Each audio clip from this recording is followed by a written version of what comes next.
আরজিকর মামলায় এবার শিয়ালদা আদালতে প্রশ্নের মুখে কেন্দ্রীয় তদন্তকারী সংস্থা সিবিআই। এদিন এই মামলায় আদালতে পেশ করা হয় তথ্য প্রমাণ লোপাটের অভিযোগে গ্রেপ্তার সন্দীপ ঘোষ এবং অভিজিৎ মণ্ডলকে।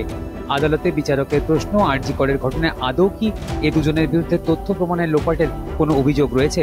জবাবে সিবিআই আইনজীবী জানান, তাদের সন্দেহ রয়েছে, তাই আশঙ্কা উড়িয়ে দেওয়া যাচ্ছে না, তাই আরও জেরার প্রয়োজন রয়েছে বলে দাবি করেন সিবিআই আইনজীবী। আরজিকরের ঘটনা নিয়ে গ্রেপ্তার সন্দীপ ঘোষ সব সত্যি বলছেন কিনা তা খতিয়ে দেখতে গ্রেপ্তার প্রাক্তন অধ্যক্ষের নার্কো পরীক্ষা করাতে চায় সিবিআই। একই সঙ্গে এই ঘটনায় ধৃত টালা থানার প্রাক্তন ওসি অভিজিৎ মণ্ডলের পলিগ্রাফ টেস্টে আদালতে আবেদন করে কেন্দ্রীয় এজেন্সি।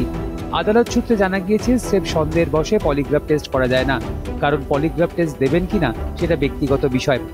এদিনের মামলায় আদালত জানিয়েছে, আরজিকরের ঘটনার দুটি দিক রয়েছে। এক, ধর্ষণ খুনের ঘটনায় সহ ষড়যন্ত্রকারী, আর দুই, সাক্ষ্য প্রমাণ লোপাটে সহ ষড়যন্ত্রকারী। সিবিআই থেকে এই দুটি প্রশ্নের জবাব চাওয়া হয়। একই সঙ্গে জানতে চাওয়া হয়, অপরাধ হওয়ার সময় অভিযুক্তরা অন্য কোথাও ছিলেন কিনা।